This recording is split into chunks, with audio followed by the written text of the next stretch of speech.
aku pernah ngomong juga kan, kalau masih ingat 2017-18 lah aku pernah posting. Pada saat waktu itu Alibaba masuk ke Indonesia, ya mulai menguasai Indonesia lah ya. Terus kemudian jadi advisor presiden si Jack Ma-nya. Nah terus kita tuh ada grup namanya Kawal UKM Online. Itu di grup inilah, grup apa namanya WA. Nah terus ada satu orang itu CEO dari, ya ini kan CEO apa, startup digital yang terkenal lah. Ngomong kayak gini nih. Nah ini yang matanya kayak aku sipit juga. Kayak kita lah ya. Kita semua kita nih, kita semua. Iya. Nah dia ngomong gini nih. Tak posting kok itu Kak. Dia bilang gini. 2 kali dia bilang, akhirnya aku terpaksa nyeletuk. Dia ngomongnya kira-kira begini ya, redaksinya. Kalau menurut saya, kita harus mengakui bahwa the Chinese has won, dia bilang gitu. Kata-katanya begitu. Ya, itu tak kutipnya seperti itu. Maka apa yang kita perlu lakukan, kita tidak melawan Chinese atau Cina gitu loh. China dia bilang, bukan Chinese, China. Kalau Chinese kan manusianya. Kita. Nah, Cinanya gitu loh. Nah, kita tidak melawan Cina, tapi kita itu harusnya bekerja sama dan menyambut Cina. Dia bilang seperti itu. Nah, aku ngomong gini, Pak, nih Bapak udah ngomong 2 kali kayak gini nih. Aku ngomong kayak gini sekarang nih. Kalau dulu pada saat zaman penjajahan, ya Belanda itu masuk terus, ya kita ini orang-orang pribumi mengatakan gini, kita harus mengakui bahwa kalau kita ngomong VOC, nanti itu nggak dihubungkan sama Belanda. Lepas daripada masalah itu duluan, lah, itu semuanya kan semua perang dimulai dari dagang duluan gitu ya. Nah, kalau kita mengatakan bahwa Belanda ini atau VOC ini sudah menang, ya, nah kita jangan melawan mereka, join aja. Harusnya kita kerja sama mereka. Tidak akan ada kemerdekaan, paham ya? Nah kemerdekaan itu terjadi dari 1 orang 2 orang yang tidak memikirkan hasilnya lebih dahulu gitu, ya. Tapi dari perjuangan seseorang melakukan kebenaran itu didatangkan orang-orang yang sevibrasi, akhirnya menjadi semangat. Ayo bisa, gini, ayo kita jalanin gitu kan. Nah akhirnya itu menjadi berjamaah. Paham gak? Nalarnya ngerti gak? Ngerti. Kalau kita ngomong jangan lewat sana, macet. 1000 orang ngomong jangan lewat sana, macet. Lewat sini saja, macetnya sana nanti. Kan gitu loh. Paham gak ya maksud? Ngerti. Nah jadi ini hati-hati dengan pemikiran kita, ya, dengan gerakan kita. Ya. Nah ini balik. Tapi kalau tidak ada orang yang baik yang berjalan, ya nggak akan terjadi. Ya, dan orang baik itu harus siap dengan risiko dia dicemooh. Kita tahu sendirilah, aku di belakang diomongin apa sama anak-anak. Wah ini sudah kuno lah pemikirannya, ya sudah apalah. Ya kan gitu lah, apa namanya, nggak masuk akal. Nggak, akalmu aja yang belum masuk gitu. Tapi sekarang coba, akhir-akhir ini Pak Rinald Kasari juga barusan ngomongin tentang masalah Grab sama Goto. Para ekonom udah mulai ngomong Grab sama Goto. Nah, monopoli ya. Aku ngomongnya udah lama. Kan bahayanya kedaulatan digital yang nggak kita miliki itu. Ya enggak.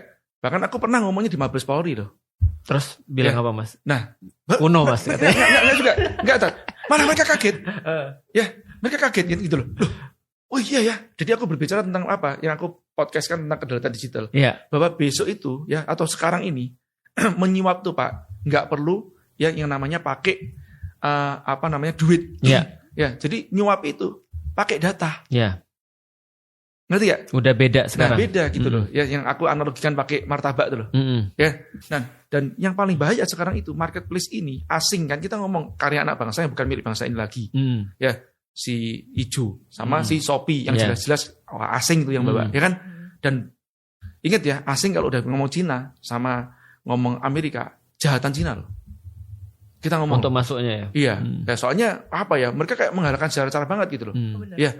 Lobbyingnya si TikTok sama si Meta itu berbeda loh. Meta mungkin tidak sevulgar itu. TikTok kan ngomongnya, lu buat gini-gini, gue kasih traffic nih.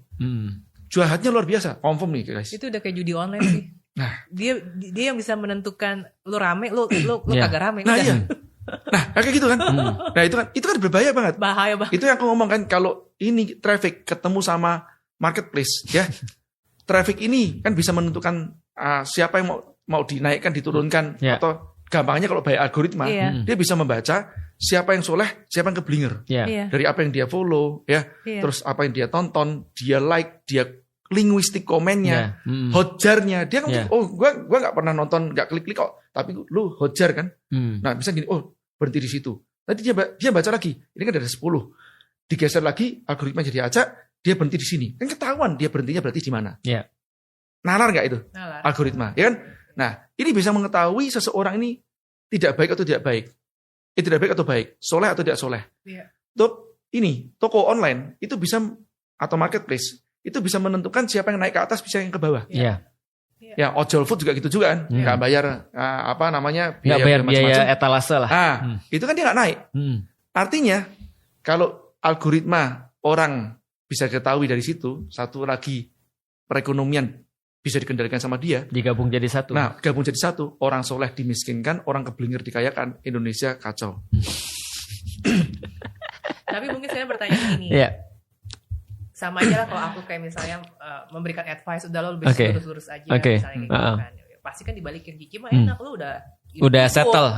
Atau mungkin kalau aku ceritanya aku di bagian orang yang berseberangan dengan Ko Felix sama Mas J nih. Ya Ko Felix sama Mas J mah enak, udah punya follower. Ya kalau aku yang misalnya bukan siapa-siapa, ini stok baju mau beli dikit nggak bisa, pabrik ada MOQ. Gimana gue bisa jualan kalau gue nggak overclaim gitu kan? Atau maksudnya overclaim tuh kayak lebih ke arah kalau yang di TikTok live streaming tuh kayak stok 500, 5 menit habis, padahal bohong gitu kan. Itu kuncinya balik lagi tadi yang terakhir, berjamaah, tidak bisa sendiri. Paham ya? Makanya nggak bisa sendiri. Jadi aku nggak ada solusi yang cepetnya. Solusi cepat aku pikir nggak mungkin. Karena tadi ya. Bangkrut. Nggak bangkrut juga. Kalau sampai bangkrut enggak. Kalau cuma buat 1 miliar 2 miliar gampang masihan.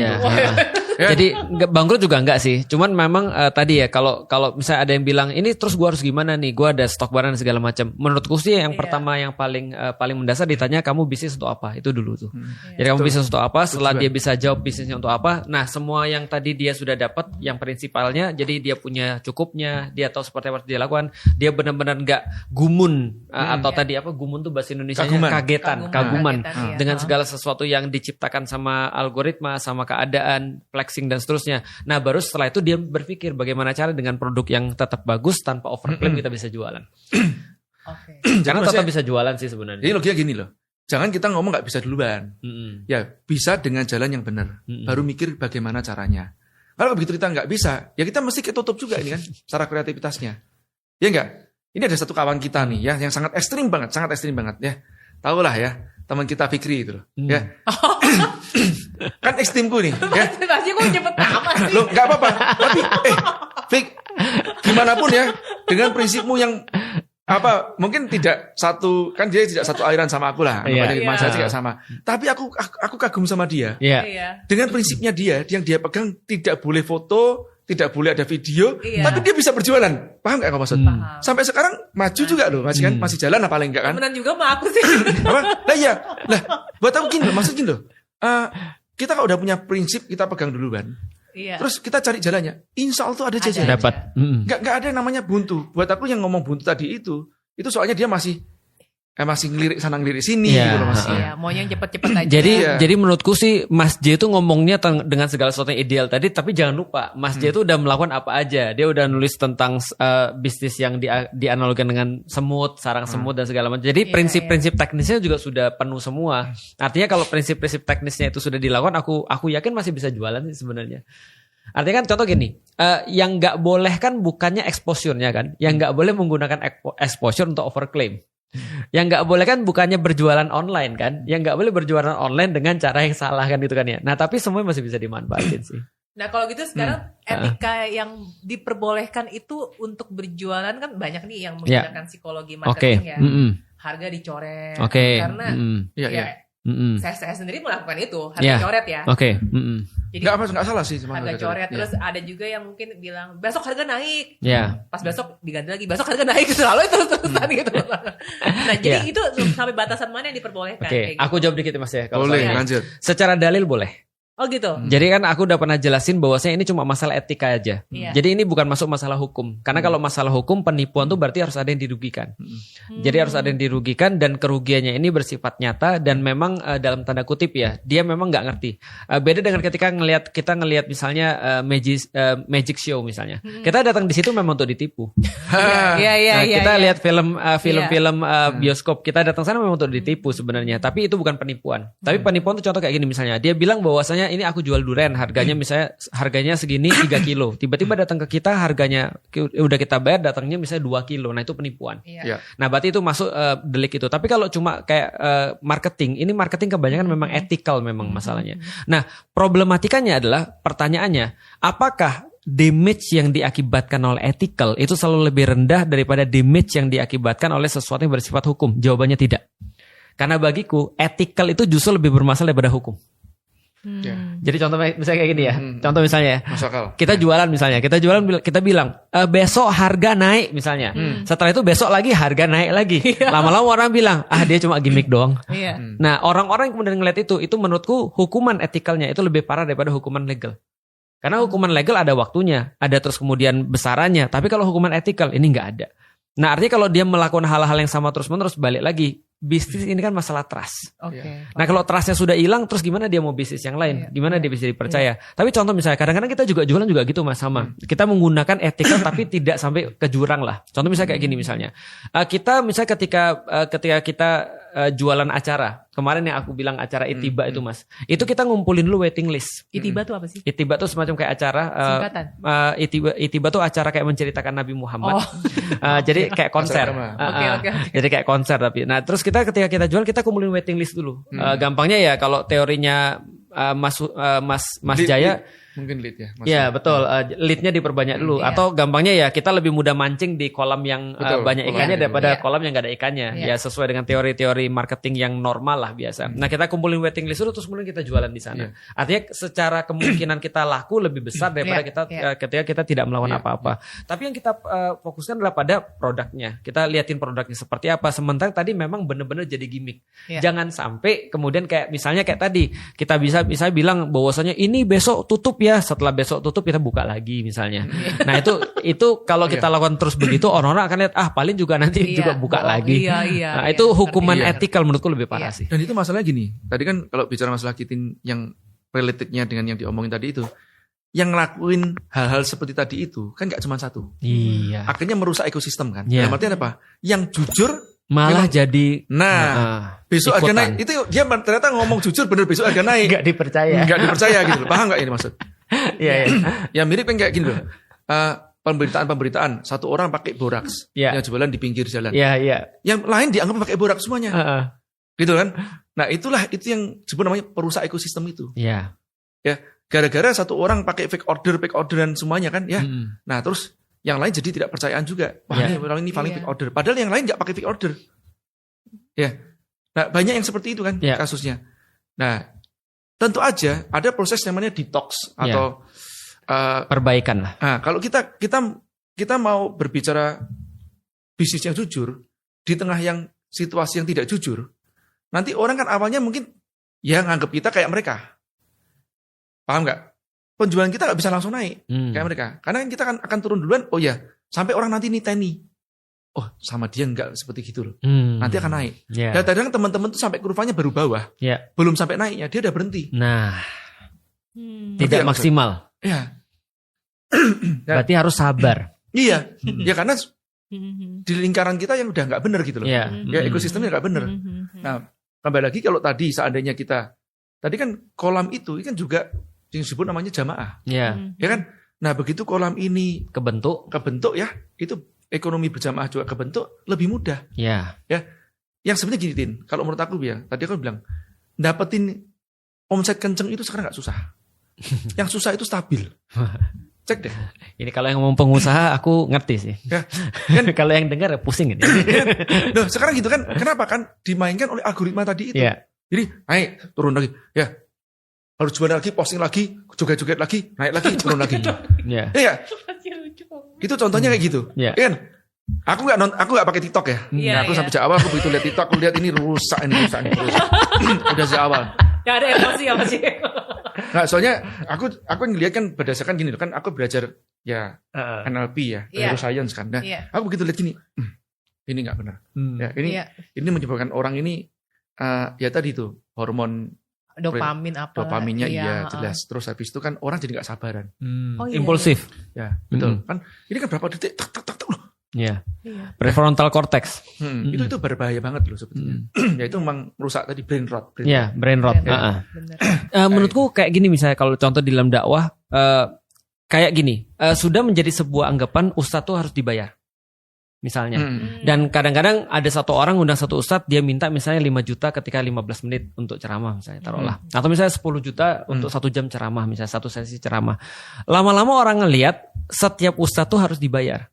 Maka ketika ada orang terus kemudian minta aku ngisi, pertanyaan pertama adalah, Ustadz mohon maaf bisyarahnya berapa? Atau bayarannya berapa? Padahal kita kan tidak menarik. Iya, betul. Nah artinya mungkin pertama-tama detox itu berjalan. 1 orang tahu, 2 orang tahu, lama-lama jadi pembicaraan. Ngundang dia nggak bayar loh sebenarnya gitu maksudnya. Artinya yang dia perlu tuh cuma ini bukan bayaran. Tapi karena ada orang-orang yang tadi nggak bertanggung jawab, akhirnya satu ekosistem rusak. Betul. Nah, artinya kita tetap harus istiqomah, sabar untuk membentuk jalan kita sendiri kan balik lagi. Dunia ini tentang masalah edukasi sih sebenarnya. Benar. Gitu. Untuk deliver sesuatu memang kita mean it gitu misalnya. Jadi artinya ya nggak usah terlalu pusing dengan hasilnya duluan, ya kan? Nah kita berjalan di jalan yang benar. Itu duluan. Dan jangan nanti orang ngomong gini orang begitu.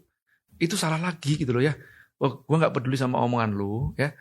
Gue jalanin ini untuk apa? Untuk ibadah, ya. Kalau nggak dapat duitnya, dapat pahalanya, selesai gitu loh. Kan ini bermakna ibadah. Kalau dapat duitnya itu bonus, alhamdulillah gitu loh. Nah, kalau masih belum dapat juga, gue mikir lagi siasatnya bagaimana gitu loh. Jangan juga menyerah gitu doang gitu kan? Nah, betul. Nah, ini salah kaprah juga itu. Dan kan? Jangan juga kalau nggak laku-laku datangnya justru ke ustadz minta doa. Jangan. Datangnya ya ke ahli. Ahli marketing. Kita ngomong ya, Tin ya. Masalah tadi orang-orang yang tadi ngomong ke tempatmu tadi tuh, kalau nggak jualan gini nggak bisa gitu loh. Aku nggak ngerti. Aku di lingkaranku nggak benar-benar ketemu seperti itu sih, Tin. Paling nggak kalau cuman tadi aku bicara, kalau ya omset berapa atau ngomong penghasilan berapa lah. Kalau cuman cari penghasilan 10-20 juta per bulan dengan angka cukup yang sangat lebih dari cukup lah untuk cewek sebagai seorang pengusaha lah gitu. Itu juga masih gampang kok, Tin. Nggak susah banget. Nah yang dia ngomong susah tadi itu aku bilang kestabilan itu ya. Kalau kestabilan itu memang kita kayak buih di lautan. Squid Game aku sering ngomong. Kita sedang dimainkan sama mereka, diadu. Ya, kalau ya apa ya Squid Game tuh itu yang pas banget itu kata-kata itu. Jadi ada yang ngatur. Paham. Bukan sekedar menang kalahnya, tapi ada yang ngatur. Betul. Ya di belakang sana itulah yang kapitalis gedenya. Nah ini ada pertanyaan lagi, sebenarnya marketing yang simpel itu kayak gimana sih kalau melihat dari kisahnya Abdurrahman bin Auf? Aku jujur nggak tahu kisahnya tuh gimana. Soalnya makin kesini jualan tuh rasanya makin ribet. Bahkan ada yang bilang sebenarnya kalau kamu udah paham banget esensi dagang, marketing itu sebenarnya bullshit gitu. Kesannya ya kayak branding yang jalan gitu kan. Gimana tanggapannya? Kisah Abdurrahman bin Auf yang paling terkenal itu adalah ketika dia harus pergi dari Mekah ke Madinah, dan dia sudah jadi orang yang termasuk paling kaya di Mekah. Tapi ketika dia mau nyusul Rasulullah Muhammad ke Madinah, maka seluruh orang-orang yang ada di Mekah bersepakat kamu boleh pergi tapi tidak dengan hartamu. Artinya istri. Betul. Karena istrinya diajak nggak mau ikut. Akhirnya dia bilang oke, aku nggak peduli karena semua orang Mekah petingginya berkata bahwa kamu dapat harta ini ketika kamu di Mekah, tinggalin harta di sini kalau kamu mau ikut Muhammad. Maka dia tinggalin semuanya, dia cuma bawa baju yang lengket aja di dia. Ngikut jadi murid hijrah. gitu. Hijrah pergi. Aku pikir ketemu doang gitu. Enggak, ikut pindah ke Madinah. Nah, yang menarik sampai di Madinah, Rasul tahu ini pengusaha sukses banget Abdurrahman bin Auf dan enggak bawa apa-apa kecuali baju yang melekat di badannya aja, dan dia dipersaudarakan dengan seorang pengusaha paling kaya di Madinah namanya Sa'ad bin Robi. Nah, Sa'ad bin Robi ini ngajak dia ngeliatin toko-tokonya dia. Lalu kemudian dia bilang gini, kalau kamu mau, kamu boleh ambil setengah toko-tokoku ini. Karena kamu kan pengusaha sukses. Aku bahagia banget ketika Rasul mempersaudarakan kamu dengan aku. Karena yang mempersaudarakan Rasul, aku mau bagi seluruh hartaku, bagi 2 dengan kamu. Terus kemudian dia bilang juga, tapi tidak hanya hartaku, aku juga pengen kalau kamu mau, istriku ada 2 juga. Kalau kamu mau, kamu ambil 1. Nah ini kadang-kadang diartikan sebagai kayak merendahkan wanita. Tapi sebenarnya ini adalah sebuah pelajaran bagi kita. Karena mental orang kaya itu tidak mau dikasih. Mental orang kaya itu maunya ngasih. Nah, dan aku yakin kalau saat Robi ketemu dengan Felix, ya dia nggak akan ngasih tawaran dia, karena dia tahu ini orang miskin nih kayaknya. Harus jadi catatan juga itu, Ustaz. Seringkali orang dipikirkan, wah ini nggak benar nih, itu tidak disyariatkan sama Rasulullah. Betul. Jadi membagi istri tidak disyariatkan. Tapi itu keceplosannya mereka saking murah hatinya mereka. Iya, saking bahagia. Karena dia tahu juga yang ditawarin nggak akan mau. Karena kan sama-sama orang kaya kan tahu mental ya. Nah, artinya ketika ditawarin begitu, apa kata Abdurrahman ini sangat terkenal, dia bilang, wahai saudaraku, makasih banget, tapi aku nggak usah perlu semua ini. Aku cuma perlu kamu tunjukin di mana pasar, aku nanti dagang di situ. Nah, ketika dia dagang dalam waktu 1 tahun, dia ngalahin Sa'ad bin Rabi ini jadi orang paling kaya. Artinya apa terus kemudian rahasia marketing atau jualannya Abdurrahman bin Auf? Menurutku sih adalah sederhana, bahwasanya dia punya koneksi, dia tahu barang, lalu kemudian dia bisa jualan dengan berbasis pada produk itu tadi. Sebenarnya kan dagang waktu zaman dulu kan sederhana ya. Kata di dalam Al-Quran, orang-orang Arab berdagang 2 kali. Di waktu musim dingin dan di waktu musim panas. Satu ke arah Suriah, satu ke arah Persia atau Yaman kan gitu kan ya. Maka ketika mereka dagang, mereka memanfaatkan margin daripada perbedaan harga gara-gara tempat lokasi kan sebenarnya kan ya. Jadi mereka bawa dari sini apa yang terbaik, jual ke sini. Dari sini jual ke sana. Sesederhana itu sih. Artinya mau berusaha, tahu barang, tahu networking, selesai. Nah, di beberapa referensi yang lain, Abdurrahman bin Auf ini sudah dapat networking banyak ketika di Mekah. Dan itu dia bawa ketika dia di Madinah. Dan dia ada mental kaya. Maka dia tinggal jualan apapun yang bisa dia lakukan. Misalnya contoh, dia ketika masuk ke pasar itu, karena dia bilang, tunjukin aku di mana pasar. Sampai di pasar, dia nawarin kepada satu toko. Kamu mau gak dagang lebih laku?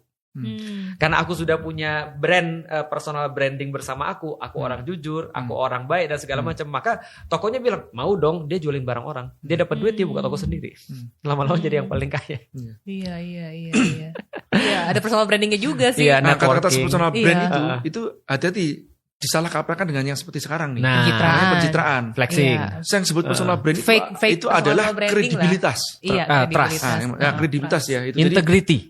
Integritas, nama baiknya dia. Nah, itu kejujurannya dia, amanahnya dia. Itu personal brand. Betul. Jadi personal brand itu keniscayaan. Branding itu harus hati-hati. Oke. Ya. Ada aktivitas menaikkan personal branding. Kalau itu menaikkan kredibilitasnya dia dengan kejujurannya dia, itu benar. Tapi yang sekarang disalah kaprahi adalah pencitraan untuk menaikkan personal brandnya dia, itu yang salah kaprahi. Faking berarti ya. Iya. Aku pernah bahas tentang integrity. Kenapa Rasulullah Muhammad itu nickname-nya adalah Al-Amin? Al-Amin itu artinya yang bisa terpercaya. Bahasa Inggrisnya integrity. Artinya Rasulullah itu diangkat sebagai nabi 40 tahun karena 40 tahun itu adalah waktu untuk membangun integrity. Nah, nabi yang lain contoh kayak Yesus itu 30 atau 33 tahun membangun integrity sehingga dia bisa dipercaya ketika dia ngomong jadi seorang nabi.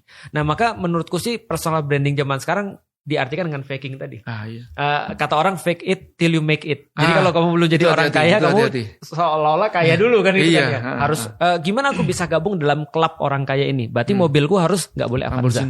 Lamborghini. Mobilku minimal misalnya harus di atas Pajero misalnya dan segala macam supaya aku bisa gabung sama mereka. Karena nggak diakui kan gitu kan ya. Ketika kamu misalnya datang, aku masih ingat waktu itu ajarannya. Kalau kamu misalnya pergi naik pesawat, kamu harus masuk ke launch launch yang premium, executive launch. Biarin nggak apa-apa duit, tapi kamu dapat koneksi dan relasi di sana. Mungkin itu betul, tapi itu bagian daripada faking tadi itu. Kalau kita belum satu level dengan itu, ya naikin dulu level kita. Nah, makanya dimaksud dengan masjid tadi adalah personal branding itu kaitannya dengan satu dengan waktu, yang kedua dengan apa yang mau kita capai yang memang punya value dalam diri kita. Nah, itu nggak bisa tergantikan. Seperti Abdurrahman bin Auf nggak bisa diganti personal brandingnya itu. Gitu. Itu sih sebenarnya ceritanya. Personal branding malah sekarang justru kita yang otentik gitu ya. Kadang sering dibilangnya pakai AI. Misalnya lagi sekarang aja aku misal nulis status di Facebook ya. Ini AI ya Ci, ini gue yang nulis. Aku aja diomongin ya. Manmin, gue gak pernah pakai admin ya. Dan namaku bukan Jamin. Iya betul. Artinya karena toksifikasi yang sudah dibuat sama beberapa orang sehingga akhirnya mengakibatkan ekosistem itu. Tapi menurutku bagus sih karena originalitas menjadi sesuatu yang komoditas diferensiasi pada zaman sekarang. Oke, pertanyaan selanjutnya. Ini sebenarnya dia pengen nanya, ini sebenarnya saya serakah atau enggak sih? Jadi misalnya hari ini saya punya bisnis fashion, tapi besok bantuin temen jualan cabai lah, terus ada yang lagi panen alpukat saya bantu jualin, brownies juga saya jualin. Pokoknya selama ada peluang langsung saya ambil, dia bilang. Itu termasuk serakah kah? Dan merebut pasar orang lain enggak sih? Atau justru itu sah-sah aja? Sama niatnya bantu dan gak curang. Mungkin kalau skala kecil bukan serakah kali itu. Gak ngerti juga nih. Bicara apa nih? Agama atau etika duluan nih kan? Ethics lah. Ethics ya. Nah, kalau aku bicara gini sih, ini kan memang ada salah satu value ya. Kalau Kitin cek di tempat lingkaran jaringanku, rata-rata mirip deh. Kita tidak ada percaloan. Tidak ada apa? Percaloan. Oh, okay. Paham ya? Makanya masih enggak, kalau di sini kita tulisin namanya ketulusan. Terus ada tulisannya kan di bawahnya kan, giving without expecting in return. Itu sebetulnya dimulai dari apa? Kita sering kali kan kalau masuk ke tempatnya organisasi itu gue bisa dapat apa? Mental miskin tuh. Nomor satu duluan kan. Iya. Nah terus termasuk juga apa? Kalau ada ketemu sama orang, nah gue bisa dapat apa dari dia? Termasuk juga, bro kita kolaborasikan apa? Atau gue bisa jualin nih, ya ini dibantu jualin terus minta fee percaloan. Nah itu sebetulnya itu memperlambat proses perekonomian. Oke. Ya kan? Kenapa memperlambat? Nah karena gini, contoh gini lah, barangmu ini termos ini lah ya, harga pasaran katakanlah 300.000, ya kan? Nah aku ngambil sama kamu jual sama retail sebenarnya 300.000 juga gitu loh. Nah cuman kamu kasih aku diskon lah, misalkan ya 10% lah gitu loh, 30.000. Tapi aku jualnya 330.000. Akhirnya mungkin ya laku-laku juga. Toh juga aku kan nggak beli sama kamu duluan. Ingat ya kalau aku beli sama kamu itu jadi kulaan. Itu beda. Aku mau jualan itu, tapi nggak gini, gue caluin gitu loh. Ini kalau mau gini-gini nih, nanti sama Kitin ya 10%, 20%. Akhirnya apa? Harganya kamu harus naikin juga. Ya kan, kamu mau naikin, nah nanti nggak masuk harganya juga. Aku mesti naikin karena mau kasih komisi gitu. Iya betul. Oke. Nah percaloan ini menjadi markup price kan, akhirnya kan.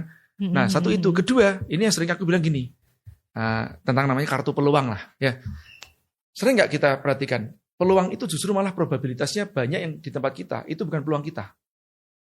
Peluangnya orang lain. Maksudnya? Gini, contoh gini. Kita dapat info, ini peluang, ini peluang, itu peluang. Itu kan peluang kita. Probabilitasnya kecil banget yang itu peluang kita. Jadi masih kayak menghubungkan. Nah, akhirnya aku datang ke tempatnya Tin, usahamu apa? Salon. Nah, aku catering nih.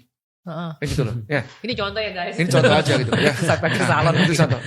Kan salon dan catering. Terus aku kasih, ini ada ibu-ibu nih mau ke tempat salonmu. Ya. Oke, thanks ya Maji. Enak aja, 10% dong. Ngerti ya? Ini contoh kan gitu. Kan itu kan percaloan yang seperti itu. Percaloan. Ya, atau ibaratnya bukan main bisnis saya. Saya ngasih ngoper ke tempatmu, minta komisi lah gitu loh. Atau aku bantuin ngomong jualan, bantuin tempatmu. Itu aku udah kehilangan fokus dulu kan, nomor satu itu. Kedua, ya aku ngasih ke tempatmu. Oke, 10%. Besok lagi ada peluang yang namanya catering. Kamu ke tempatku, kamu ngomong apa? Dia minta komisi juga 10% lah. kan? Iya. Nah ini tidak terjadi yang disebut namanya hubungan yang kuat. Ini hubungan hanya bisnis doang. Oke, besok ada yang nawar lagi di sana. Sana mau ngasih 15%. Jualah ke sana. Bisnis kok. Ya enggak? Tapi beda seperti gini. Tin, ini ada usaha salon nih. Ada peluang salon nih. Aku kasih ke tempatmu. Nah, berapa persen nih? Persen. Kita kan bestie. Kan gitu. Lah gitu kan. Lah pas menjiwai. Aku visualisasi kan. Kalau malah kan janti. Nah, kan aku bilang bestie. Gua cipok lu nanti kan gitu. Nah, udah itu ngomong kayak seperti itu kan. Artinya apa? No commission. Ya, kasih. Besok ada peluang buat aku catering. Kamu mau ngasih lagi enggak? Ngasih lah. Nah, persentasi enggak? Enggak. Berapa persen? Nah, jangan ngomong persen dong, kan kita bestie kan gitu loh. Iya. Di sana tawar deh, kasih gue deh 20%. Enggak. Ikatannya lebih kuat yang mana? Iya, yang kedua ini. Nah, ini bicara etik ya, bukan bicara masalah hukum. Kalau hukum sah-sah saja gitu loh percaloan. Tapi kan ini bicara masalah etik. Ikatan. Ya. Nah, buat aku tuh kita itu kekurangan, karena aku sering bilang ketulusan dan gotong royong. Dua hal itu. Ya kan? Itu untuk menghancurkan kapitalisme aja, itu cukup dua hal ini loh. Ketulusan sama gotong royong. Jadi menjadi manusia tuh lebih penting daripada menjadi pebisnis, karena bisnis adalah bagian menjadi manusia. Betul. Ya, itu tanda petik ya, manusia. Ini yang kita kekurangan seperti itu. Makanya ya ini kalau teman-teman sering tanya begini, Maji, itu jaringannya Maji kok kuat bagaimana? Kita malah tanya sendirilah gitu loh. Apa gimana? Jaringan kita. Ya maksudnya orangnya militan gitu loh. Nah kita itu kalau makan aja rebutan bayar. Coba kalau kita datang ke suatu organisasi hitung-hitungan, makan entar ya. Gua aja. Kan tapi enggak ngeluarin duit gitu loh. Iya enggak? Kan banyak kayak gitu kan ya. Ya pura-pura juga gitu. Banyak. Nah, tapi ya istilahnya apa ya? Dia giving-nya itu kurang. Hitung-hitungannya banyak gitu loh. Paham ya? Nah sebetulnya ini juga kita ngomong lah ya. ada yang tanya begini, Mas Ji, bagaimana cara melatih bukan intuisi, keberanian kita dalam kita berbisnis terutama gitu. Kamu mau cara jahiliyah atau mau cara syariah kan? Oh, jahiliyah duluan Mas gitu ya. Nah aku bilang gini nih, orang Chinese ya itu dia kan keberanian cukup tinggi dalam berbisnis, ya nggak? Nah kenapa? Dia melatihnya dengan judi. Oh itu latihannya ya. Iya tahu malah. Tapi terkendali loh. Resiko. Terkontrol ya. Terutama kita ngomong ya teman-teman ya Chinese media terkenal banget lah gitu ya. Ya itu kan kalau pas Imlek lah apalah. Main judi. Nah, tapi dia judi bukan untuk lifestyle ya. Maksudnya bukan kesehariannya dia yang kayak orang-orang sekarang nggak punya duit tapi judi loh. Pinjol. Ini orang punya duit ya gue budgetin dah buat senang-senang 1 juta, 2 juta, 10 juta. Tapi mereka duitnya miliaran mungkin kan gitu loh. Nah, tapi ini artinya apa? Mereka belajar untuk berspekulasi. Ini cara ngomong jahiliyahnya ya. Nah, cara syariahnya sedekah. Tapi ada tapinya. Sedekahnya jangan ngomong gini, gua mau sedekah karena gua mau dapat duit sekian. Nah, itu salah itu. Mindset yang salah. Yang sering aku ngomong, ini orang ini kapitalis atau syariah sebetulnya gitu loh. Kan banyak gitu. Kalau kamu kepengen seperti ini, ya sedekahkan 10%-nya, maka niscaya pasti lu dapat bocoran dari mana lo? Kan gitu loh, pasti. Ya pasti akan dapatkan itu. Ya enggak? Nah, sedekah itu kuncinya sebenarnya sederhana, Maran. Dia giving without expecting in return. Oke. Ya, dan sedekah, tadi ya. Nah, dan ingat loh, sedekah itu justru tidak hanya berbicara masalah uang. Tapi sedekah informasi tadi itu. Relasi. Ya. Tin, ini ada ini, gua kenalin yuk. Ya, dan ini menjadi jalinan ikatan. Kalau itu terjadi berjamaah, keren tuh, akan jadi gede. Akan jadi kuat, saling menguatkan. Orang tidak takut rezekinya kerebut. Ya kan? Dia akan mereferensikan, ini kasih nih. Enggak, ini rezeki lu nih, bukan rezeki gua. Kan gua ikut seneng aja. Coba konsep ini sekarang sering terjadi atau jarang terjadi kan gitu loh. Berarti itu menurutku lebih kepada etik sih. Karena secara affiliate, bukan berarti affiliate atau percaloan nggak boleh. Cuman aku lihat cuma masalah fokus pertama dan masalah relasi sih. Artinya menurutku gini, kalau zaman dulu kita melihat memang banyak sekali faktor-faktor bisnis yang diakibatkan oleh non teknis kayak tadi misalnya orang baik sama orang karena itu orang jadi percaya sama dia. Kayak tadi karena aku merekomendasikan bisnisnya dia, walaupun aku nggak berharap in return, orang jadi percaya sama aku juga. Ketika dia misalnya ya gampang gini deh, aku punya makanan misalnya, ada orang yang senyum sama aku bagi dia lah gitu kan. Ya saudara itu walaupun dia senyum pasti tulus sama aku. Nah jadi ketulusan dalam dia menjadi seorang manusia itu mempengaruhi bisnisnya juga. Nah tapi aku coba untuk tambahin ya. Tapi sekali lagi, aku ini kayak role kita jadi berbeda nih, jadi bertukar. Karena aku ini ngurusin urusan dunianya nih sekarang nih. Artinya menjadi seorang muslim tidak serta-merta juga kita tidak boleh untuk menjadi orang kaya sebenarnya. Karena balik lagi, sebenarnya yang Mas J sama aku omongin dari awal itu adalah benar-benar intensi sebenarnya. Karena intensi yang benar berarti kamu punya beban yang lebih besar. Karena bagaimanapun niat betul intensi. Karena orang yang punya dan diamanahkan atau mendapatkan kekayaan lebih besar atau power lebih besar itu kayak orang yang kakinya di dua tuh antara surga dan neraka tuh. Artinya kalau dia sisip dikit dia bisa masuk surga, sisip dikit dia bisa masuk neraka. Kalau kata Spider-Man kan with great power comes great responsibility. Artinya kalau misalnya dia punya sesuatu kekuatan yang besar, bisa jualan ataupun bisa terus punya relasi ataupun apapun itu. Nah kalau dia manfaatkan untuk intensi yang benar, dia bisa lebih banyak bantu orang dong sebenarnya. Artinya aku tidak mengatakan bahwa saya punya uang yang banyak atau punya bisnis yang banyak itu adalah serakah. Tidak harus begitu. Karena serakah itu bukan berkaitan dengan banyak yang kamu punya, tapi bisa juga orang miskin serakah. Ya. Orang miskin bisa serakah. Contoh ya, kita kenal kata zuhud. Gurunya beliau ngajarin kita zuhud banyak. Zuhud itu ada satu konsep di mana orang tuh tidak perlu dunia. Tidak cinta dunia. Tidak cinta dunia. Jadi dunia itu tidak bisa ngendaliin dia. Tapi apakah zuhud harus selalu berkaitan dengan orang miskin? Tidak jawabannya. Karena ada orang kaya yang juga zuhud. Apakah pertanyaannya balik lagi, apakah miskin senantiasa berkaitan dengan sabar? Enggak, bisa jadi orang miskinnya serakah. Contoh misalnya ya, ada orang miskin nih ceritanya. Dia ngelihat saudaranya punya mobil baru. Atau tetangganya beli mobil baru. Hatinya pahit. Hatinya panas. Kenapa dia bukan gua? Sama-sama sekolah, kita sama-sama lulus di SMA, tapi beda banget nasibnya. Kenapa dia yang kaya bukan aku? Nah, dia panas ketika saudaranya punya mobil baru. Itu namanya orang miskin serakah. Artinya apa? Orang miskin tapi dia punya sifat yang buruk. Tapi ketika dia jadi orang kaya, dia punya mobil banyak dan segala macam, tapi mobil itu tidak menjadi tidak menjadi alasan dia untuk beramal atau berbuat sesuatu, maka dia bisa dikatakan zuhud. Makanya kalau yang terkenal diceritain sama gurunya Mas J, guru kita juga, Beliau dilatih seperti ini untuk melatih zuhud. Disuruh nginep di hotel bintang 5+ lah gitu. Suite. Tapi disuruh tidurnya di lantai. Sementara mereka harus ngelihat ranjang-ranjang itu dan segala macam kemewahan itu, bahkan tidur di sofa aja lebih bagus tuh. Iya. Disuruh tidur di tikar. Ketika ditanya kenapa, jangan sampai semua ini mengendalikan kamu. Itu latihan. Artinya latihan jangan sampai dunia mengendalikan kamu. Nah itu zuhud. Nah artinya serakah tidak ada kaitan dengan jumlah yang kita punya, tapi berkaitan dengan sifat kita untuk merespon itu. Nah jadi menurutku sih itu yang harus diperbaiki lebih dulu sih, bukan jumlahnya. Karena orang gak punya duit bisa serakah, orang punya duit banyak atau punya barang banyak atau punya bisnis banyak bisa zuhud. Kira-kira gitu tuh. Gitulah. Tapi secara etik tadi. Nah, jangan meletakkan duit itu di hatimu. Ya. Letakkan di kantongmu saja. Nah gitu kan. Tapi jadi, yang banyak ya. Dan itu ya yang berkata seperti itu Abu Yazid Muhammad tuh kan. Ya. Itu sangat mudah membagikan uangnya. Iya, luar biasa. Sangat mudah. Sangat ringan kayak gitu loh.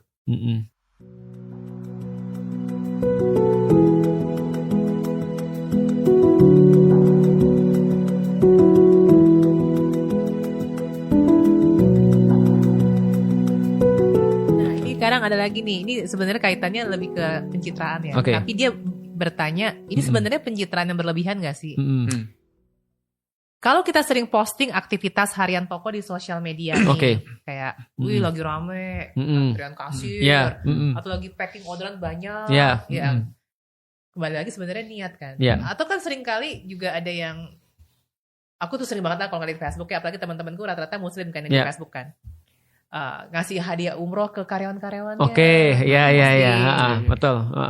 Itu boleh nggak sih? Padahal kita cuma ingin men-share. Ceritanya dia bilang ingin men-share, ya kita suasana kantor kita tuh hangat loh. Iya, betul. Kita lagi happy loh. Betul. Gitu.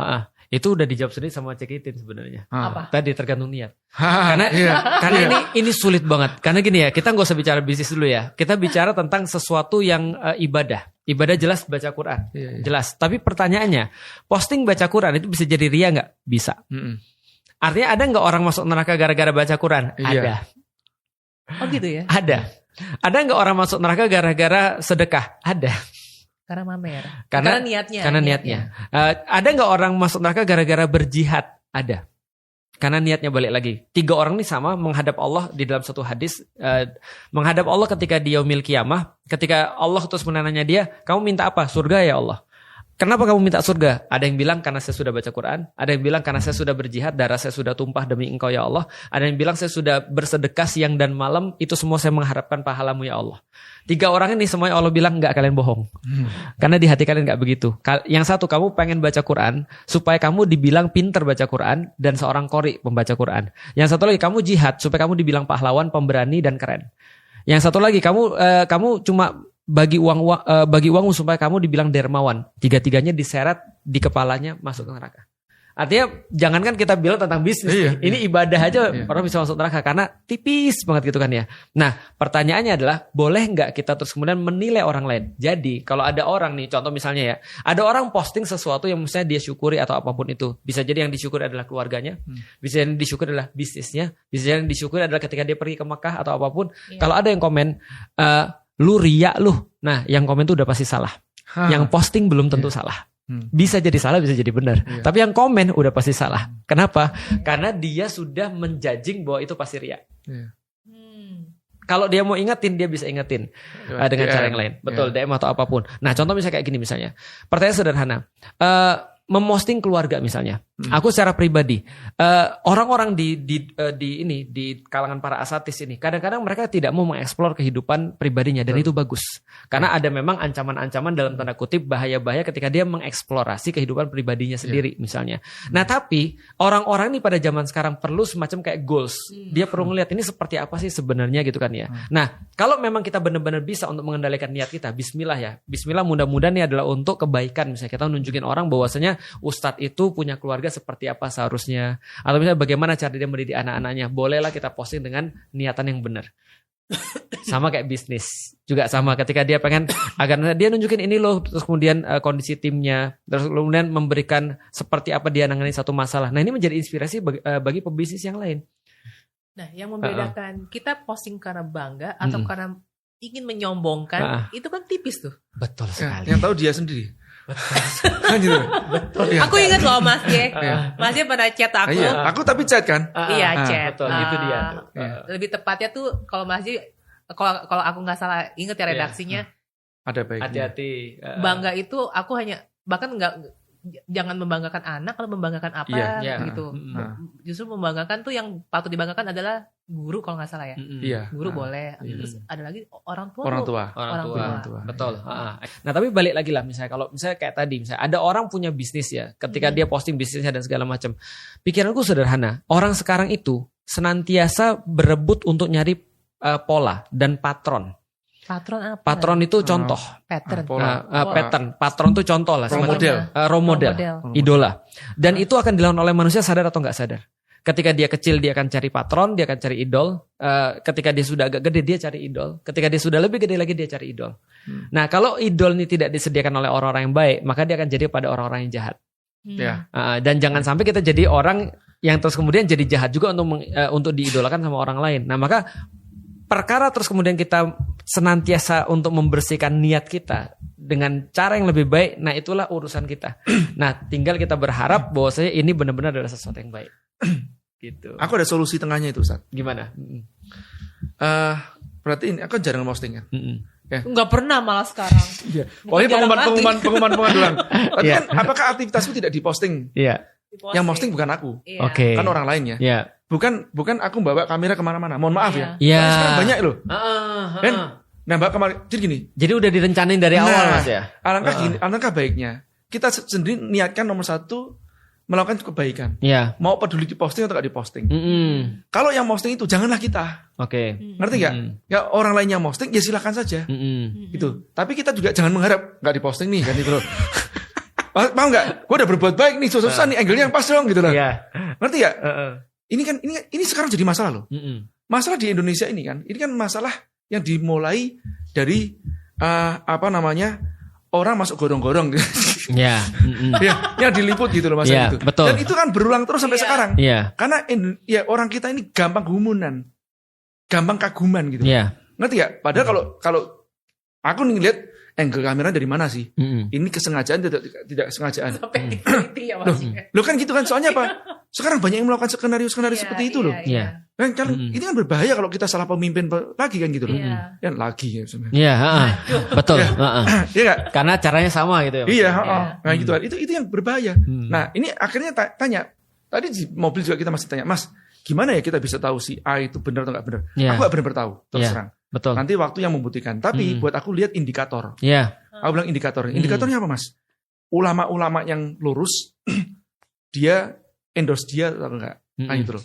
Terus media-media yang lurus ya endorse dia atau tidak? Maksudnya mengendorse mempublikasikan orang itu. Mendukung lah. Nah, istilah gitu loh. Atau cuma media-media yang fake atau yang ya itulah yang ecek-ecek itu yang dibuat untuk sekarang kalau tahu beneran di belakang itu terjadi seperti apa ya dalam artian ya ini kan di-create semuanya pakai AI ya kan, jadi berita disiapin duluan ya, terus ada akun-akun yang ini akun-akun asli tapi dibelilah gitu namanya. Nah itu untuk naikkan nih, ini ya lu buatin redaksinya sendiri-sendiri, nah ini sharein pom kenceng itu, nah itu menggerakkan massa untuk FOMO. Ya, ini dan macam-macam lah, nggak usah ngomong kata-katanya, nanti pasti ngerti orang-orangnya siapa gitu loh. Nah, itu yang terjadi seperti itu. Dan ini akan menjadi the next leader kita gitu. Yang akhirnya membuat Indonesia lingkaran setan gitu loh. Akhirnya orang-orang bukan peduli pada esensi kepemimpinan yang harus dilakukan, tapi gimmick kepemimpinan. Itu terbukti loh. Sekarang coba anggota DPR, berapa banyak yang dari orang-orang yang cuma sekedar terkenal. Iya, banyak. Ya kan? Dan tidak berkualitas. Itu masalahnya. Enggak, itu soalnya itu mempengaruhi yang terjadi kebijakan tempat kita juga gitu loh ya. Ya itulah. Artinya kalau aku ngambilnya mungkin gini ya Ce ya. Kalau kata orang-orang zaman dulu tuh kalau mau menghias, hiasilah kebenaran. Karena kebenaran lebih layak untuk dihiasi daripada sesuatu yang enggak baik. Makanya di dalam Islam kalau pertama kali yang dihias itu Al-Qur'an. Jadi yang dihias itu bukan manusia, tapi Al-Qur'an tuh dibagusin tulisannya. Yang kedua masjid. Bentar, maksudnya dibagusin tulisannya? Tulisannya dibagusin, dijadiin sebagai hiburan, hiasan. Jadi hiasan-hiasan itu diawali dengan Al-Quran kalau di dalam Islam. Jadi seni. Itu masuknya pertama kali adalah pada kebenaran, bukan baju dulu. Jadi kebenaran dulu dihiasin, karena yang lebih layak untuk dihiasi adalah kebenaran. Kalau gampangnya gini, ini ada orang yang tadi menurut Mas J, ada orang faking banget nih. Tapi karena hiasannya bagus, orang nggak tahu aslinya seperti apa. Nah harusnya kan orang yang pintar kan lebih layak dihias tuh. Daripada orang yang buruk gitu maksudnya. Problem zaman sekarang ini kalau kita masuk ke lebih luas lagi. Tadi Mas J mention tentang demokrasi. Demokrasi itu dari awal munculnya dikritik sama Socrates. Socrates bilang demokrasi tidak akan bakal memfasilitasi orang-orang yang skillful, tapi orang-orang yang terkenal. Nah itu problematika demokrasi. Nah sekarang kenapa bisa orang-orang yang terkenal ini kemudian jadi pemimpin? Karena tadi polesan-polesan tadi. Sebenarnya dia nggak punya. Tapi gara-gara polesan seolah-olah dia jadi punya. Nah makanya sebenarnya yang orang-orang yang skillful harusnya lebih layak untuk menghiasi dirinya atau dihiaskan oleh orang lain. Artinya kayak kita misalnya kalau jalan tengahnya Mas J, ayolah kita endorse orang-orang yang baik nih sekarang nih.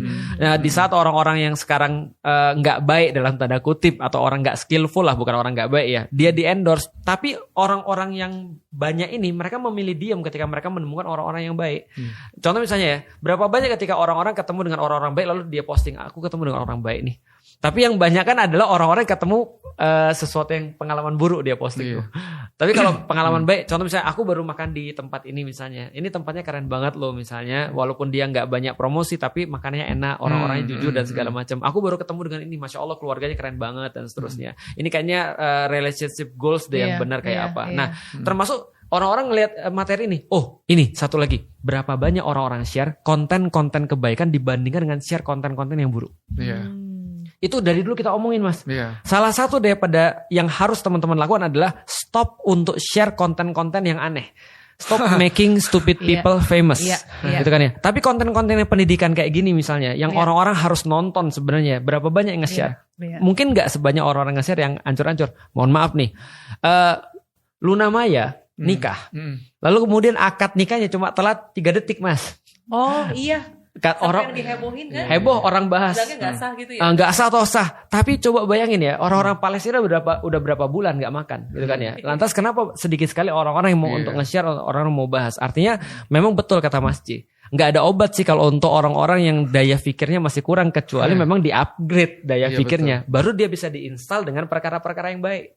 Nah sekarang nih orang-orang kita nih jangan kan diinstal dengan perkara baik, dia memang nggak mampu. Jadi kayak kita mau nginstal WhatsApp tapi di Nokia 3300. Nah itu karena guru kita ini kan mengatakan jihad kita itu bukan senjata lagi sekarang nih. Jihad kita adalah keilmuan. Nah ya, jihad kita itu mengajarkan keilmuan supaya orang ini jadi lebih paham. Benar. Kalau lebih paham nggak gampang dibodohin. Nah, karena kalau nggak paham terus dikasih senjata, nembaknya temennya. Bukan yang ditembak, bukan musuh. Temennya ditembak nih. Makanya ini lebih penting daripada senjata. Gitu. Aduh, itu mengerikan tapi mengerikan. Sosial media lah paling mengerikan. Oke, pertanyaan lanjutan mengenai bisnis berkah. Sebenarnya ada nggak sih ciri-ciri kita tahu bisnis kita tuh udah berkah atau belum? Nah, Mas J nih pastinya nih. Dari kitanya. Aku hanya menyampaikan sih ya. Gitu. Ya kalau dari pribadi aku ya, aku merasakan ketenangan. Oke. Jelaskan. Mungkin nggak banyak, dapat banyak kan tadi jelas dapat ketenangan. Cuman kan kata berkah itu sendiri kan sesuatu yang kebaikan yang bertumbuh. Nah itu artinya apa? Ya ini tidak hanya untuk diriku saja. Kalau beneran berkah itu kan akan membawa kebaikan buat sekitarnya. Nah, bagus, keren banget. Itu aja deh. Sisanya dalilnya. Berkah itu yang paling terkenal itu tentang pembahasan tentang Palestina, Baitul Maqdis. Di dalam Al-Quran dikatakan Subhanalladzi asra bi abdihi laila minal masjidil haram ilal masjidil aqsa alladzi barakna haulahu. Dalam bahasa Indonesia, Maha Suci Allah yang telah memperjalankan hambanya Nabi Muhammad dari Masjidil Haram kepada Masjidil Aqsa yang diberkahi sekelilingnya. Jadi kalau misalnya ada satu tempat yang dikatakan tempat yang menyebarkan keberkahan, itu adalah Baitul Maqdis, itu pusatnya. Kenapa dikatakan pusatnya Baitul Maqdis? Karena Allah katakan sekelilingnya itu diberkahi. Itu kayak teori pendaran cahaya kata orang. Jadi cahaya itu akan paling terang tuh di pusatnya, lalu kemudian menyebar ke tempat-tempat yang lain seperti terangnya cahaya atau seperti air. Jadi kira-kira gitu. Nah artinya itu yang aku bilang bagus banget kata Mas Jaya. Yang merasakan keberkahan itu bisa jadi bukan diri kita, tapi orang-orang yang di sekitar kita itu merasakan keberkahan itu. Nah, karena keberkahan konsep awalnya adalah ziyadatul khair atau bertambahnya kebaikan-kebaikan. Jadi ketika sesuatu itu berkah, kita bisa lihat kalau ada kebaikan yang bertambah dari sisi itu. Artinya balik lagi kalau bisnis berkah, berarti dia sendiri pasti merasakan. Yang kedua, orang-orang di sekitarnya merasakan kebaikan-kebaikan yang bertambah daripada dia. Semenjak masjid bisnis ini keren loh, dia semakin perhatian pada anak dan istrinya. Semenjak Mas Jib bisnis ini, wah, itu orang-orang di sekelilingnya tuh pada dibantu. Orang-orang di sekelilingnya merasakan kebaikan daripada dia. Ketika C. Christine itu terus mulai bisnis ini, keren banget loh. Kenapa? Karena banyak orang jadi pintar di sekelilingnya dia. Artinya itu adalah berkah. Jadi bisnis yang berkah itu adalah bisnis yang menghasilkan kebaikan setelah bisnis itu dilakukan. Tapi sebaliknya, kalau dia bisnis banyak orang yang misu, ketika dia bisnis terus kemudian karyawannya aja nggak seneng gitu kan, dia segala macam. Nah, ini tidak bisa dikatakan bisnis yang berkah. Atau ketika dia bisnis, kalau bagi orang muslim sederhananya gara-gara alasan bisnis dia jadi jarang pergi ke masjid misalnya untuk beribadah. Nah, itu tidak jadi bisnis yang berkah. Gara-gara bisnis makin sering ribut sama bininya. Iya. Itu ciri-ciri bisnis tidak berkah. Oke, ini pertanyaan terakhir untuk segmen 1 ya. Seberapa penting sih niat di awal waktu bangun bisnis? Kan tadi kita ngomongin niat kan. Kadang kita ngerasa udah niat baik tapi di tengah jalan malah bingung. Ini beneran panggilan hati? Atau sebenarnya cuma butuh validasi, cuma pelarian dari luka lama karena rasa gak dihargain makanya jadi maksa bikin bisnis, atau sekedar pengen ngebuktiin diri. Kalau ternyata niatnya masih campur aduk, bisa merusak hasil akhir gak sih? Dan gimana cara biar tetap yakin tanpa kehilangan arah? Ini ngomongin niat lah, niat keren banget ya. Jadi ini pertanyaan keren banget. Bab yang paling penting di dalam Islam adalah bab niat. Bahkan ini mengalahkan bab-bab yang lain. Orang bilang kalau intensi atau niatnya itu nggak benar, maka semuanya jadi nggak benar. Tapi niat ini untungnya bukan di depan doang, tapi niat ini di seumur-umur seluruh perbuatannya dari awal sampai akhir itu semua niat isinya. Aku akan ngambil satu quotes yang sangat terkenal ya. Kamu boleh punya banyak alasan untuk masuk Islam.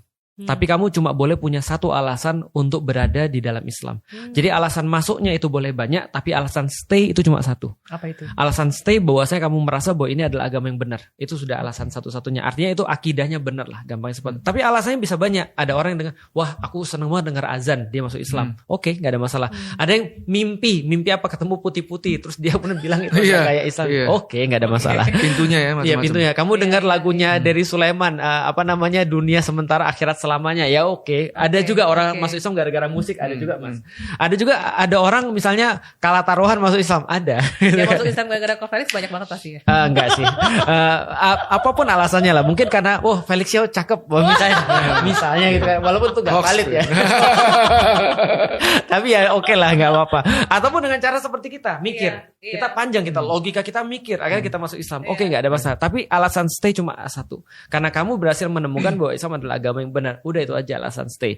Nah, kalau bisnis aku pikir sama ya. Ada yang mungkin disuruh ibunya, disuruh bapaknya karena proses pembiasaan. Ada karena dia mungkin perlu validasi, karena dia mungkin stres karena tempat yang dia mencoba untuk bisnis, apapun itu. Tapi intensi senantiasa harus 100%. Maka gunakanlah kalau memang intensi kita karena bisnis, mungkin karena banyak hal. Untuk itulah ada orang-orang kayak Mas Jaya. Apapun intensi kalian, ayo masuk ke sini. Ayo kita belajar tentang bisnis. Bahwa bisnis ini cuma part of our life. Bahwa hidupmu lurus, bisnismu lurus. Artinya kalau hidupmu nggak lurus, gimana bisnismu bisa lurus? Artinya kalau menurutku ya, kalau niat ini di awal nggak benar, ini pengaruh banget sih. Contoh kayak gini ya, orang bilang salah satu senti ketika narik anak panah, itu bisa berakibat lewatnya sasaran beratus-ratus meter. Padahal cuma 1 senti doang. Makanya presisi itu di awal lebih penting daripada presisinya di akhir. Maka niat itu adalah ibarat orang yang tadi narik anak panah tadi itu. Dia ngarainya benar atau enggak? Orang ngarainya benar aja sering melenceng. Apalagi yang ngarainya enggak benar. Itu sih kalau aku. Setuju. Jadi biar tidak kehilangan arah, setidaknya punya mentor kah atau punya role model atau gimana? Menurutku ya, ini sebagai orang yang berguru pada orang-orang yang jadi gini, di dalam Islam guru itu penting banget. Karena guru inilah yang nanti akan menentukan kamu salah atau tidak. Maka di dalam Islam kita harus belajar untuk tuli terhadap hampir semua orang, kecuali mungkin 3 atau 4. 1, orang yang ngasih kita makan, orang tua misalnya. Kalau sekarang kan nggak ada yang ngasih kita makan kan kecuali diri kita sendiri. Yang kedua pasangan, tapi bisa jadi orang nggak punya pasangan. Yang 3 guru. Kalau misalnya dia nggak punya 2 ini, minimal guru dia dengerin. Karena pembeda antara baik dan buruk itu bisa jadi guru. Contoh ya, kita merasa kadang-kadang kita tuh pemberani. Tapi kalau gurunya bilang enggak, lu itu bukan pemberani, jangan lakukan. Berarti kita sudah dengerin aja guru. Kadang-kadang kita merasa bahwa kita tuh nggak pantas, tapi guru bilang enggak, lu udah pantas, lu maju aja. Berarti kita dengerin juga. Nah, maka berguru pada seseorang atau punya mentor dalam bisnis ini penting banget dalam bisnis kita. Karena mentornya akan nyelesain banyak hal. Cara nyarinya gimana? Nah, itu kalau di dalam Islam aku bisa jawab sih. Tapi kalau dalam bisnis mungkin nanti Masnya bisa jelasin. Kalau aku pedoman untuk memilih guru, aku yakin banget guru akan muncul ketika muridnya udah siap. Kata Sun Tzu. Iya, itu kata Sun Tzu. Yang banyak terjadi sekarang adalah murid mau ngatur gurunya siapa. Itu nggak bisa. Contoh misalnya kayak gini ya. Kadang-kadang sederhana. Kapan aku dipertemukan sama Mas Jaya? Sebentar, Sun Tzu atau Confucius ya? Dua-duanya mungkin sama-sama orang Cina kali Mas. Jadi yang ngomong orang Cina lah ya. Kira-kira. Aku bilang pepatah Cina ya. Nah, artinya kapan aku ketemu dengan Mas J? Ketika aku punya problem bisnis. Kapan aku ketemu guruku yang sekarang? Guruku yang sekarang aku ketemu ketika aku punya problem yang lebih pelik daripada guruku yang awal. Guruku yang awal misalnya Ustadz Fatih Karim, aku belajar sampai sekarang tetap guruku sih. Tapi at some point ketika aku punya problematika yang jauh lebih besar daripada misalnya problematika yang aku punya dulu, maka aku dipertemukan dengan guru yang lain. Artinya contoh kayak aku juga teman-teman yuk ngaji dipertemukan bareng-bareng bukan karena aku nyari murid atau mereka yang nyari aku, tidak. Tapi karena aktivitasnya mungkin sudah benar-benar sampai di titik itu, aku bilang ayo kesini deh. Gitu kan. Artinya guru yang tepat akan muncul ketika muridnya sudah siap. Nah, sebagai seorang murid yang harus kita lakukan adalah berbuat yang terbaik dulu, minimal dengan guru-guru yang ada di sekitar kita. Misalnya ketika mereka baru start up bisnis misalnya, pasti ada orang-orang di sekitar mereka yang bisa nunjukin. Itu kan ya gini loh cara bisnis, minimal aku dulunya melakukan begini. Tapi ketika dia sudah sampai level tertentu, mungkin masjid jadi muncul ke radarnya mereka. Itu kan ya. Iya sih. Ketika dia lebih tinggi lagi, mungkin bukan masjid lagi, tapi mungkin gurunya masjid yang muncul di radarnya mereka. Jadi kata-kata the teacher will be shown when the disciple is ready itu kan bisa bermakna juga. Itu adalah pemahaman itu datang pada saat si murid ini juga siap untuk menerima pemahaman tersebut, membuka diri dalam nyampe ilmunya. Saya sering ngasih contoh begini nih, teman-teman kan tahu ya kalau saya mentoring juga salah satunya sama Bang Sandi, Bang Sandiaga Uno. Nah kadang teman-teman kayak gini, Mas Ji, kenapa Mas Ji nggak manggil atau ngundang Bang Sandi ke tempat kopdar akbarnya Mas Ji gitu? Nah, aku bilang gini loh, ya insya Allah sih kalau aku undang beliaunya ya insya Allah mau lah hadir, kan gitu ya. Cuman masalahnya adalah kamu siap gak sih terima ilmunya Bang Sandi itu loh? Benar. Soalnya Bang Sandi ini bukan untuk how to start business yang teman-teman UKM tanya gitu kan, ya jualan itu bagaimana caranya ini. Benar. Itu bicara masalah merger acquisition loh, sama financial engineering loh. Aku aja yang belajar berikiti kok pasal itu. Benar. Aku sampai pulang buka lagi kan, cek di Google lagi itu apa sih istilah-istilah ini, ngerti ya? Karena banyak kosakata yang aku mungkin juga belum paham gitu loh. Nah, apakah ini nyampe ke tempat teman-teman dan applicable atau tidak buat teman-teman? Overkill UKM. Nah, gitu loh. Kalau udah levelnya udah atasan dikit, ya itu luar biasa, itu ilmu yang sangat luar biasa aku pelajari. Jadi aku ngerti sih maksud Mas J. Kadang-kadang di kita juga ada, Ustadz aku mau berguru sama Ustadz bisa nggak? Dalam hati kita sebentar, kamu tuh levelnya di mana sebenarnya? Ini cara untuk lebih kasar untuk memposisikan omongan ini ya. Kamu tuh levelnya di mana? Kamu belum level itu sebenarnya. Karena faktanya memang begitu. Contoh ya Mas ya. Aku yakin Mas, kalau ada orang berguru nih misalnya sama guru-guru kita nih misalnya, mereka pasti bosan. Mereka pasti bosan. Mereka bilang, kok bisa sih kayak gini jadi guru? Tapi bagi kita, omongan dia itu kayak masuk ke kepala. Betul. Terus tembus ke dalam, terus benar mengembang di sini. Karena udah siap. Jadi beda. Jadi kamu harusnya belajar dulu deh. Sampai selevel itu kamu baru perlu mentor yang ini gitu maksudnya. Kadang-kadang mungkin ya kita bukan pintar, cuma karena level mereka rendah aja. Jadi kita kelihatan pintar gitu maksudnya. Anakku aja, tahu kan anakku yang Yang keberapa nih? Yang kedua. Oh yang kedua, oke. Nah, itu kan juga, mau belajar ini begini, ya ikutin kelas online duluan. Kamu daftar jangan sebagai anak papa. Maksudnya itu duluan, kamu ikutin dan dia nyimak. Ya kalau bisa kamu building trust sama mentormu itu atau gurumu itu. Nanti bila saatnya tiba, papa temuin kamu. Kan gitu loh. Baru pakai privilege ya. Iya, kalau kayak gini, misalnya mau belajar sama Tante Christina, Titin. Tante lagi. Belajar sama Tante Titin gitu kan. Aku bilang gini, jangan sama Tante Titin duluan. Belajar duluan, ini duluan basicnya. Nah, nanti pas udah basicnya udah oke, kamu pelajari, nanti aku temukan sama Tante Titin. Jangan sekarang. Kalau sekarang kamu percuma juga. Nah itu. Paham ya? Jadi ada levelingnya.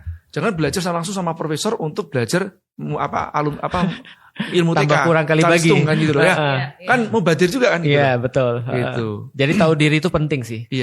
Karena kalau Imam Syafi'i ketika ditanya tentang belajar, salah satunya dia bilang adalah benar bersabar pada guru itu penting. Karena kalau ilmumu belum sampai pada guru itu pasti akan kelihatan sangat menyebalkan.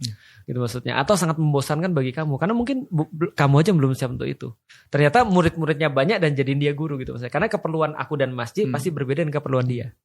Ini bicara masalah sedikit guru agama ya, itu saya yang kena banget ya sama guru saya itu mengatakan begini, ini ada satu, saya lupa ini dalilnya ayat ataukah ini hadis ya, yang mengatakan bahwa jika kamu tidak memiliki guru, maka gurumu adalah setan. Dalam belajar agama ya, dalam belajar agama. Sekarang soalnya banyak orang belajar itu cukup dari Google, dari ChatGPT bahkan. Itu apalagi itu kayak gitu kan. Kemarin ada tanya sama kamu kan, ya agama yang paling benar apa gitu kan ya. Ya, jawabnya Islam, itu benar jawabanmu gitu. Lalu Mas dia nyimak ya aku nulis. Aku nyimak ketololan mereka ya termasuk yang ngomongin semoga kamu dapat hidayah. Kapan loginya? Itu buat aku kata-kata tolol buat aku. Betul. Jadi waktu itu ada yang komen di postingan aku, Cici sering ngobrol sama ChatGPT deh, bertanya agama apa yang paling benar. Jawabannya Islam. Terus aku bilang ChatGPT itu tuh people pleaser. Benar. Betul. Kalau aku yang nanya nih, jawabannya Buddha. Bisa jadi yang lain. Betul. Itu kadang-kadang kita feeding apa? Itu bisa bayangin nggak? Itu orang banyak belajar agama seperti itu. Ya sama. Kalau paling jeleknya orang tanya gini, ngomong gini kan, Mas, ini ada timku nih lah waktu itu kan, X-Team. Mas, kenapa aku nggak ngaji? Kan kita tiap Selasa ada ngaji di rumah. Kenapa nggak ngaji? Oh ya Mas, aku nyimak aku online. Terus ini, Ustaz, tadi si itu ngomong, dia bilang katanya dia nggak ngaji karena dia nyimak online. Bagaimana kata Ustaz?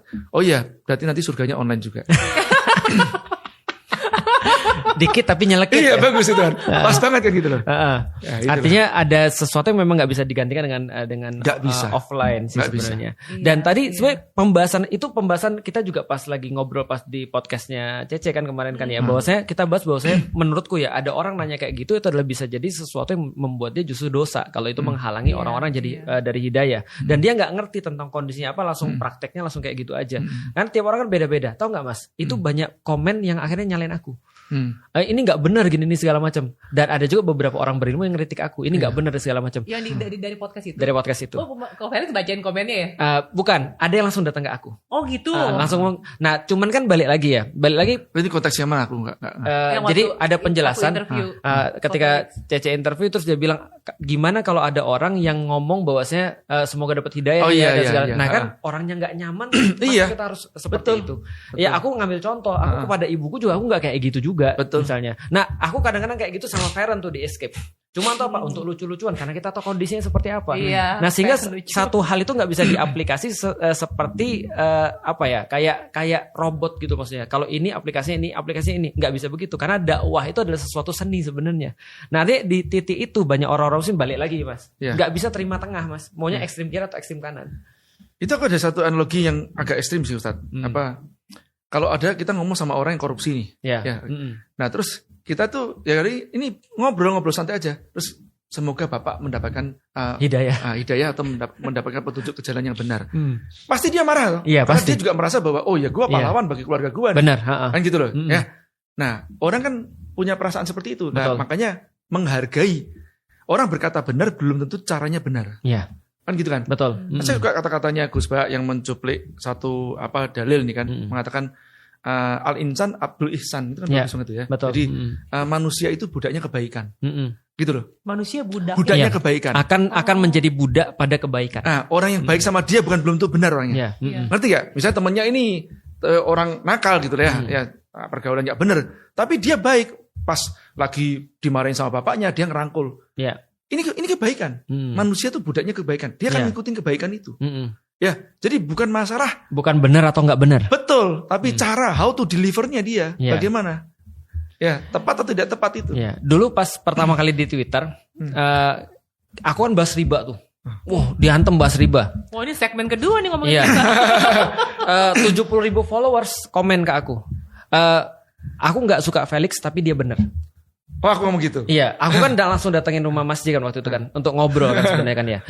Tapi coba bayangin kalau dibalik. Felix tuh benar tapi aku gak suka. Sama aja kan. Artinya gini, suka itu yang menentukan orang tuh mau nerima atau enggak. Bukan benar atau enggak benarnya. Itu orang berilmu. Aku pikir gini pas Mas J nulis komen itu di Twitter. Aku pikir gini, gimana dengan orang-orang yang lain yang bukan Mas J? Mas J punya ilmu. Dia ngerti mana yang benar mana yang enggak. Cuma dia tetap nggak suka kan sama aku gara-gara cara penyampaian kan salah kan gitu kan ya. Gini kan dia kan kalau ngomongnya pos banget nih. Iya. Kan dulu Felix di Twitter juga aku kurang suka sih. Coba dulu kan gitu loh. Iya pendek-pendek betul. Terus juga gini, mengetahui kebaikan itu, kebenaran itu, mengetahui dalil kebenaran itu kadang-kadang kita nggak suka. Iya. Kalau bisa gini, kan gampangnya gini. Ini aku makan nih, ya. Baru mau makan terus ngomong, Jangan makan dulu. Itu ada babinya. Boleh nggak makannya? Ngomongnya habis makan. Kan gampangnya gitu loh. Paham nggak? Boleh nggak ngomongnya habis makan? Maksudnya apa sih? Ini gue jadi bingung nih kayak gitu ya. Nah kalau gue habis makan lain perkara gitu kan, Mas. Itu istilahnya begitu loh. Ngerti. Istilahnya gini loh. Ya kan kita tuh kadang-kadang kan kalau gini, kita mau berbuat maksiat loh. Terus diomongin dalil duluan. Sebentar, gue berbuat duluan, lu baru ngomong, boleh nggak gitu? Ya gitu. Nah, bisa gini kan, kita ini kan karena kita ngerti dalil, pas kita begitu tahu, kan kita akhirnya terikat oleh suatu hukum. Kan kita belum tahu, kan kita nggak terikat oleh suatu hukum, paham nggak? Nah pas baca punya Ustaz Felix nih, wah aku jadi terikat hukum, aku jadi tahu nih. Iya betul. Itu aku masih gini, aku nggak suka nih baca ini nih, ya. Apalagi cara ngomongnya juga iya kan, kan ceplos-ceplos dulu kan. Nah tapi ini benar. Itu lagi ngomongin apa sih kalau konteks lupa aku. Riba. Oh iya tadi riba. Karena kan Mas J kan berada dalam kondisi kenyataan kan. Kalau misalnya contoh misalnya ada satu pengusaha yang udah tahu riba tuh nggak boleh, berarti kan banyak harus pemecatan massal, harus balikin ini segala macam. Nah kita kan belum sampai ke titik itu pas bahasnya. Nah tapi maksudku adalah tidak ada yang suka ketika dikasih tahu kebenaran. Maka buatlah mereka suka untuk mendapatkan kebenaran. Gampangnya gini DC. Aku dikasih tahu istriku dalil misalnya. Reaksiku pertama apa? Walaupun nggak pernah ya, tapi kalau dia ngomongin aku, Bi, kayak gini-gini loh dalilnya di dalam Islam. Aku bilang gini, aku nggak perlu mama dedeh di rumah ini. Ya kan, karena kan, maksudnya aku nyari kamu cuma untuk menenangkan aku kan. Kenapa kamu jadi ngasih aku dalil? Aku tahu dalilnya. Cuman kita harus ngerti bahwasanya kebanyakan aku nggak bilang semua, kebanyakan orang bermaksiat bukan karena nggak tahu dalil, tapi karena dia gagal mengaitkan kesukaan dirinya atau emosi dirinya dengan logikanya dia. Sederhana itu. Jadi bukan masalah logika. Orang tuh udah tahu yang mana yang benar. Emang pelacur nggak tahu dia salah, dia tahu semua, cuma dia emosinya belum bisa diatur. Jadi memenangkan emosi tadi kebaikan lebih penting daripada mengetahui mana yang benar dan mana yang salah. Gitu, itu sih sebenarnya. Ngerangkul lah istilahnya. Iya, jangan dipukul ya. Habis ngerangkul baru dipukul. Ya? Betul. Artinya sebenarnya kapitalisme itu adalah sebuah sistem yang diambil untuk menguntungkan orang-orang yang punya kapital aja. Orang-orang kaya bertambah kaya dan orang-orang yang miskin bertambah miskin. Atau bahkan dalam hierarkinya demokrasi, kapitalisme ini menjadikan orang yang punya uang di atasnya penguasa bahkan. Karena kan pengusaha itu tadi yang disampaikan Mas Jaya tadi funding kepada penguasa, yang akhirnya penguasa melahirkan regulasi-regulasi yang nanti akan menguntungkan lagi pada para pengusaha itu. Jangan lupa dicuci duluan. Dicuci dulu, iya, money laundering, dan itu adalah politik dagang sapi. Orang kaya itu sebenarnya boleh gak sih gitu? Iya. Nah, bukan masalah boleh, wajar. Tahu nggak? Kan IQ kita nggak sama kan? Iya, benar. Karena dikarenakan IQ nggak sama, makanya ada yang jadi pekerja, ada jadi pengusaha. Kan gitu loh. Nah, sudah wajar terjadi ada orang kaya, ada orang miskin. Ya, yang nggak wajar itu yang ngekepin kekayaannya. Ini sebelum ngomong riba duluan nih, soalnya teman-teman yang ngomong riba kapitalis banget tuh seringkali. Dan gua gara-gara riba, gua rugi. Lu kalau untung, lu masih riba nggak? Ngerti ya? Masih mau ternyata. Nah, gitu loh. Ternyata orang yang rugi ya gara-gara riba itu kecil banget, 3,9% doang. Yang namanya NPL, non performance loan. Dan nah yang untung itu lebih banyak kan, 90% lebih gitu loh. Lu kalau untung gimana? Makanya kalau kita bilang, lo kalau gara-gara riba, lo rugi, lo yang kan gitu loh. Ya enggak? Lo yang kaya lebih banyak gitu loh. Tidaklah masalah berapa kali kita gagal. Tidak penting berapa kali kita hampir berhasil. Kecewa karena gagal itu